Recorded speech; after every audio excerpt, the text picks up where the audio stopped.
Assalamualaikum warahmatullahi wabarakatuh. Perkenalkan, saya Fauzia Oklirasari. Saya mahasiswa PPG dalam jabatan kategori 1 gelombang 2 LPTK Universitas Negeri Medan. Pada kesempatan kali ini, saya akan memaparkan praktik baik atau best practice menggunakan metode STAR, situasi, tantangan, aksi, dan refleksi terkait pengalaman mengatasi permasalahan siswa dalam pembelajaran. Praktik baik atau best practice yang saya lakukan yaitu di ruang lingkup pendidikan SMK Negeri 1 Sijunjung. Tujuan yang ingin dicapai dari praktik ini adalah meningkatkan minat belajar dan keaktifan siswa kelas 11 Tata Boga pada materi Kue Indonesia dengan model pembelajaran Problem Based Learning dan Project Based Learning. Waktu pelaksanaan aksi 1, pertemuan pertama tanggal 10 Desember tahun 2022. Pertemuan kedua tanggal 14 Desember tahun 2022. Sedangkan waktu pelaksanaan aksi 2, pertemuan pertama yaitu tanggal 10 Januari tahun 2023, pertemuan kedua tanggal 12 Januari tahun 2023. Yang pertama yaitu situasi. Kondisi yang menjadi latar belakang masalah adalah yang pertama, peserta didik tidak memperhatikan selama proses pembelajaran berlangsung.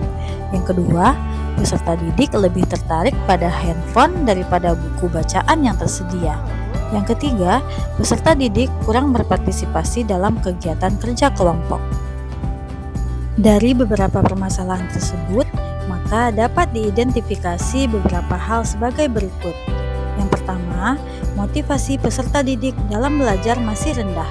Yang kedua, metode dan media pembelajaran yang digunakan kurang menarik. Yang ketiga, cara mengajar guru yang masih monoton. Dan yang keempat, guru belum menggunakan media pembelajaran yang menarik berbasis TPACK. Nah, mengapa praktik ini penting untuk dibagikan?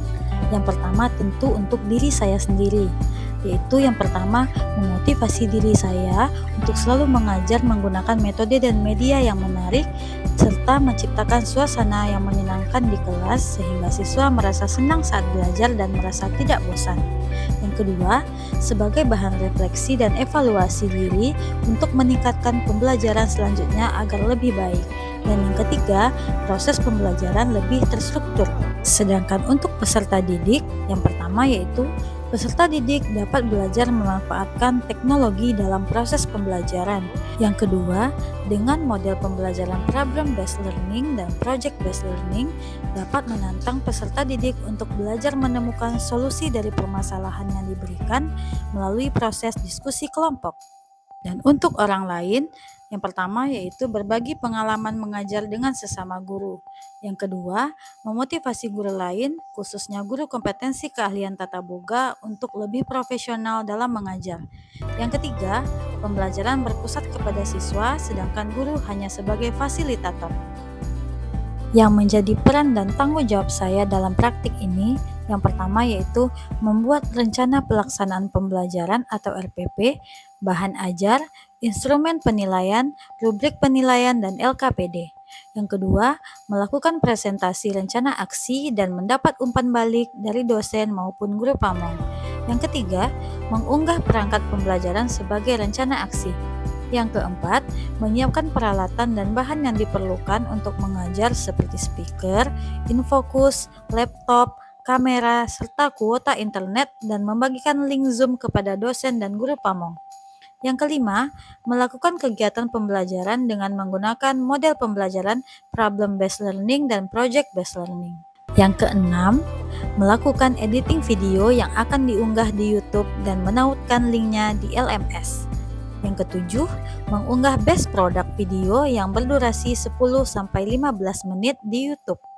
Yang kedelapan, melakukan refleksi kegiatan PPL yang telah dilaksanakan. Selanjutnya, tantangan. Hal yang menjadi tantangan untuk mencapai tujuan yang pertama, peserta didik yang kurang percaya diri pada saat presentasi. Yang kedua, pengkondisian peserta didik. Yang ketiga, pengkondisian ruang belajar. Yang keempat, proses penyiapan peralatan yang dibutuhkan. Yang kelima, proses perekaman yang kurang kondusif. Dan yang keenam, kendala jaringan internet yang kurang baik pada saat proses perekaman berlangsung. Pihak yang terlibat dalam kegiatan ini adalah yang pertama peserta didik, yang kedua peserta didik sebagai juru kamera, yang ketiga guru, yang keempat rekan guru sebagai observer, yang kelima kepala sekolah sebagai koordinator, dan yang keenam dosen pengampu dan guru pamong sebagai pembimbing kegiatan PPL. Langkah selanjutnya yaitu aksi. Langkah-langkah yang dilakukan untuk menghadapi tantangan yang pertama yaitu melakukan koordinasi dengan kepala sekolah, menyiapkan literatur, merumuskan solusi, membuat perangkat pembelajaran, dan menjadwalkan waktu pelaksanaan aksi. Yang kedua, menyusun perangkat pembelajaran. Yang ketiga, penentuan jadwal pembelajaran. Yang keempat, mengkomunikasikan dan melibatkan rekan guru dalam membantu segala persiapan sebelum aksi. Selanjutnya, strategi yang digunakan yang pertama yaitu membuat media pembelajaran yang interaktif dan menarik berbasis TPACK dengan menggunakan video pembelajaran dan slide PowerPoint. Yang kedua, menggunakan metode yang bervariasi seperti ceramah, tanya jawab, penugasan, dan diskusi. Yang ketiga, memahami karakteristik peserta didik. Yang keempat, membentuk kelompok belajar secara heterogen. Sumber dan materi yang diperlukan untuk melaksanakan strategi pembelajaran yang pertama yaitu fasilitas yang ada di sekolah seperti proyektor, laptop, dan lain-lain. Yang kedua, perangkat pembelajaran. Yang ketiga, pemanfaatan TIK dalam bentuk PPT. Dan yang kelima, mencari referensi dari berbagai sumber materi yang disesuaikan dengan karakteristik peserta didik, baik dari buku, internet, YouTube, yang mudah dipahami oleh peserta didik. Selanjutnya, refleksi. Dampak dari aksi yang telah dilakukan, yang pertama yaitu peserta didik lebih bersemangat dalam belajar. Yang kedua, peserta didik berpartisipasi aktif dalam kegiatan diskusi kelompok. Yang ketiga, peserta didik menyampaikan respon positif pada saat refleksi pembelajaran. Yang keempat, peserta didik secara berkelompok menyelesaikan permasalahan pada LKPD dengan baik. Dan yang kelima, peserta didik dapat mengikuti sintak pada model PBL dan PJBL serta pada LKPD. Respon orang lain terkait strategi yang dilakukan. Yang pertama, respon dari peserta didik. Peserta didik sangat antusias dan semangat dalam mengikuti proses pembelajaran. Yang kedua, respon dari rekan guru. Rekan guru menyambut baik kegiatan yang sudah dilakukan terkait strategi ini karena dapat memotivasi mereka. Yang ketiga, respon dari kepala sekolah. Beliau memfasilitasi dan mendukung penuh kegiatan yang telah dilakukan. Hal yang menjadi faktor keberhasilan atau ketidakberhasilan dari strategi yang dilakukan, yang pertama yaitu perencanaan pembelajaran.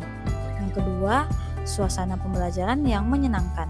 Yang ketiga, adanya pembelajaran praktik langsung. Yang keempat, adanya perangkat pembelajaran yang lengkap. Yang kelima yaitu fasilitas yang ada di sekolah cukup memadai. Yang keenam, dukungan dan bantuan dari rekan-rekan guru dan kepala sekolah. Dan yang ketujuh, kerjasama yang baik yang ditunjukkan oleh peserta didik. Setelah kurang lebih 3 bulan saya mengikuti program PPG dalam jabatan di LPTK Universitas Negeri Medan ini, saya mendapatkan banyak sekali pembelajaran. Yang pada intinya, sebagai seorang guru, saya harus terus berupaya untuk melakukan perubahan demi pembelajaran yang menarik dan berpusat pada peserta didik dengan menggunakan model pembelajaran yang inovatif sehingga tujuan pembelajaran dapat tercapai. Akhir kata, saya mengucapkan terima kasih yang sebesar-besarnya kepada dosen pembimbing dan guru pamong yang telah membimbing dalam program PPG dalam jabatan ini untuk merancang pembelajaran yang berkualitas dan inovatif demi tercapainya pendidikan yang berkualitas di Indonesia. Terima kasih. Assalamualaikum warahmatullahi wabarakatuh.